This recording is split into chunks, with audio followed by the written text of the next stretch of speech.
नमस्कार दोस्तों, आपका स्वागत है हमारे channel education and study point पर। दोस्तों, आज हम जो टॉपिक स्टार्ट करने जा रहे हैं वो इतिहास में राजस्थान का एकीकरण। दोस्तों, ये टॉपिक सभी एग्जाम्स में, चाहे वो रीट हो, पटवार हो, ग्राम सेवक हो, एसआई हो, इन सब में अगर आपने मेरे चैनल को सब्सक्राइब नहीं किया है तो आप ज़रूर सब्सक्राइब करें और ये बेल आइकन का बटन ज़रूर दबाएँ, जिससे हम आपको राजस्थान से जुड़ी सभी भर्तियों की और राजस्थान से जुड़ी सभी एग्ज़ाम्स की तैयारियाँ के नोटिफिकेशन मिल सकें। आइए अब हम शुरू करते हैं राजस्थान का एकीकरण का प्रथम चरण। दोस्तों, एकीकरण क्या है? जब हमारा देश आज़ाद हुआ था 15 अगस्त 1947 को, तब हमारा देश कई रियासतों, ठिकानों, केंद्र शासित प्रदेशों में बटा हुआ था। दोस्तों, उसी उसी प्रकार हमारा राजस्थान भी जब 15 अगस्त 1947 को देश आज़ाद हुआ था, उस समय 19 रियासत, एक केंद्र शासित प्रदेश और 3 ठिकानों में बटा हुआ था। दोस्तों, जब अंग्रेज़ों से हमारा देश आज़ाद हुआ था, तब अंग्रेज़ हमारे देश को 2 भागों में बाँट गए थे, एक भारत और पाकिस्तान। अंग्रेज़ों ने सभी रियासतों के सामने ये शर्त रखी थी कि ये तो आप इंडिया चॉइस कर लें या फिर चॉइस करें आप पाकिस्तान, और अगर आप में सामर्थ्य है तो आप आपको स्वतंत्र भी रख सकते हैं। दोस्तों, जैसा आपको पता है, हमारे देश में जब कई रियासतें, जब 15 अगस्त 1947 को कई रियासतें इंडिया में रहीं और कई पाकिस्तान में चली गई, लेकिन 3 रियासतें, एक तो कौन सी, जम्मू कश्मीर, दूसरी आपकी जूनागढ़, और तीसरी आपकी कौन सी थी, हैदराबाद। इन रियासतों ने खुद को, आज हैदराबाद रियासत को तो ऑपरेशन पोलो चलाकर, यानी कि पुलिस बल प्रयोग के द्वारा, और जूनागढ़ रियासत को जनमत संग्रह करवाया, जहां ये हुआ कि हम भाई इंडिया में रहेंगे, पाकिस्तान में नहीं जाएंगे। वहां की जनता ने ये फैसला सुनाया। और जम्मू कश्मीर को किस पर, विलय पत्र पर हस्ताक्षर करके इंडिया में शामिल किया। दोस्तों, उसी प्रकार जब ये एकीकरण हो रहा था, तब राजस्थान में भी ये समस्या थी कि राजस्थान को किस प्रकार एकीकरण किया जाए, क्योंकि राजस्थान में तो 19 तो रियासतें थी, एक यूनिट के केंद्र शासित प्रदेश और 3 ठिकाने थे। अब इन सबको हमारे टॉपिक पे चलते हैं। दोस्तों, यह है प्रथम चरण। हमारी टीम, आपको पता है, इस ब्लैक बोर्ड पर राइटिंग नहीं आती सही, तो हमने हैंड नोट ही हमने स्कैन किए और यहाँ प्रेजेंटेशन ग्रुप में आपके सामने लगाएं। सबसे बड़ी दिक्कत आती है कि हम इसे पढ़ तो लेते लेकिन याद नहीं रख पाते, लेकिन मेरा वादा है कि मैं आज आपको पूरा एकीकरण याद करवा के जाऊँगा। अब हम शुरू करते हैं पहला चरण। दोस्तों, हमारा जब राजस्थान 7 चरणों में बना था, कितने चरणों में बना था, 7 चरणों में, और उसका पहला चरण था वो कब बना, 18 मार्च 1948 को बना, और इसका नाम रखा गया था मत्स्य संघ। क्या नाम रखा गया था, मत्स्य संघ। आपसे एग्जाम में पूछा जाएगा कि मत्स्य संघ कब बना, तो आप बताना 18 मार्च 1948 को। प्रथम चरण में कौन सा संघ बना, मत्स्य संघ। प्रथम चरण कब बना, 18 मार्च 1948 को। प्रमुखतः सभी चरणों की तारीखी पूछी जाती है। दोस्तों, इस मत्स्य चरण में जो रियासतें शामिल हुई थी वो थी 4 रियासतें। कई गाइडों में और कोचिंग सेंटरों में यही पढ़ा जाता है कि मत्स्य संघ में 4 रियासतों का विलय हुआ था, लेकिन ये गलत है। मत्स्य संघ में 4 रियासत और एक ठिकाना जिसका नाम था निमराना, उसका भी विलय हुआ था। उस वक्त निमराना के शासक कौन थे, राव राजेंद्र सिंह जी। ये पूछा जाएगा अब एग्जाम्स में, क्योंकि रियासतें बहुत पूछी जा सकी हैं, तो अब इसमें जो बची वो टॉपिक है निमराना, और उसका शासक कौन था, राव राजेंद्र सिंह जी को शामिल किया गया था। इस प्रथम चरण का उद्घाटन भरतपुर के लोहागढ़ दुर्ग में कचहरी किला नामक स्थान पर हुआ था। दोस्तों, इस मत्स्य संघ की जो राजधानी बनाई गई थी वो बनाई गई थी अलवर को, और जो राज प्रमुख बनाए गए थे वो कौन थे, उदयभान सिंह। इन उदयभान सिंह का संबंध किससे था, धौलपुर से। किससे, धौलपुर से।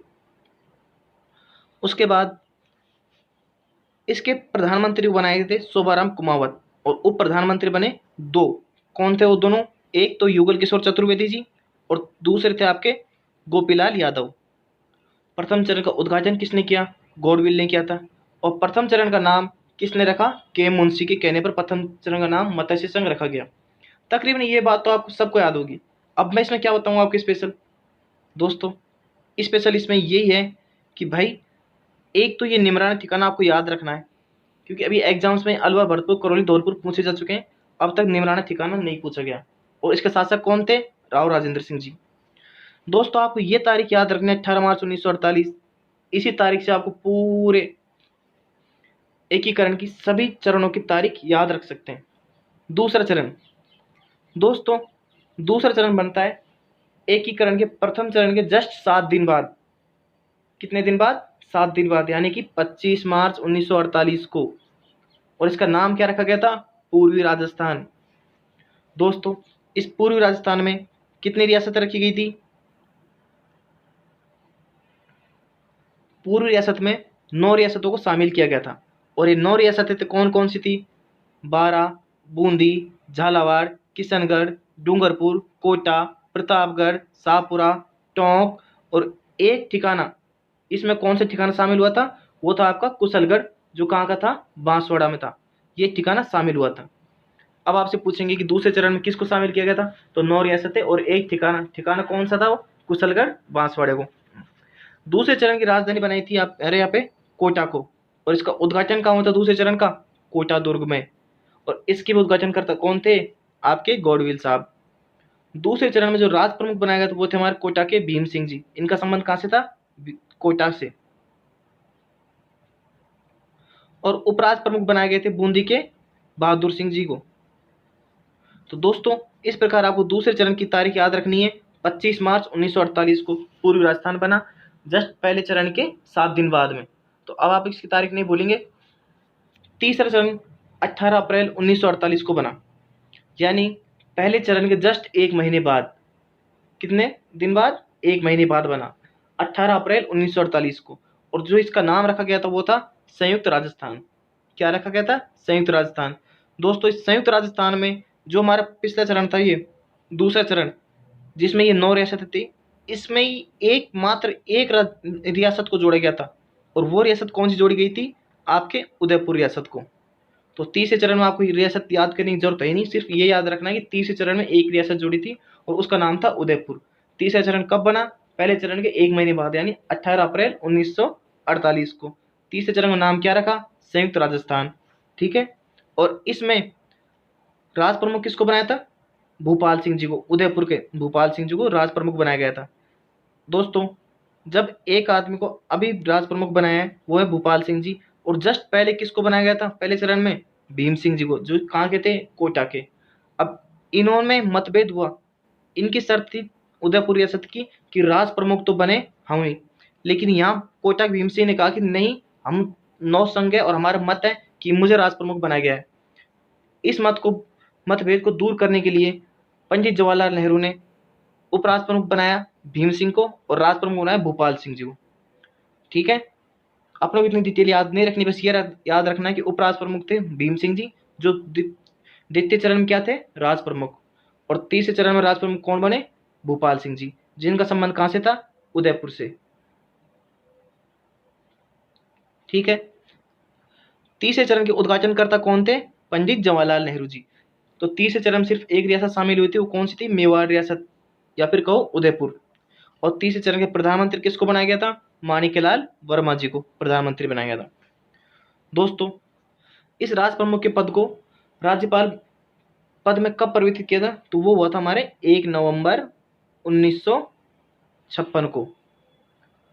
यानी कि जो राज्यपाल पद का पुराना नाम क्या था? राज प्रमुख।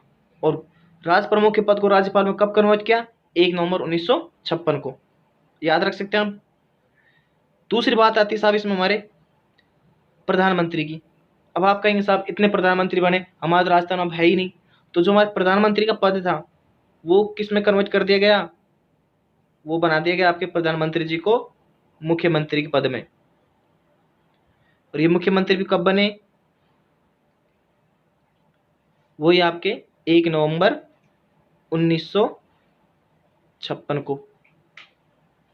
ठीक है दोस्तों, अब दूसरे चरण में जो इतनी सारी 9 रियासतें थी उनको आप कैसे याद रखेंगे? उसको भी याद करने का तरीका है। उसको याद करने का तरीका ये है कि साहब उसमें जो आपके पूरा हाड़ौती प्रदेश है उसको याद कर लो आप। अरुणाचल प्रदेश में कौन कौन से आते हैं? कोटा, बूंदी, झालावाड़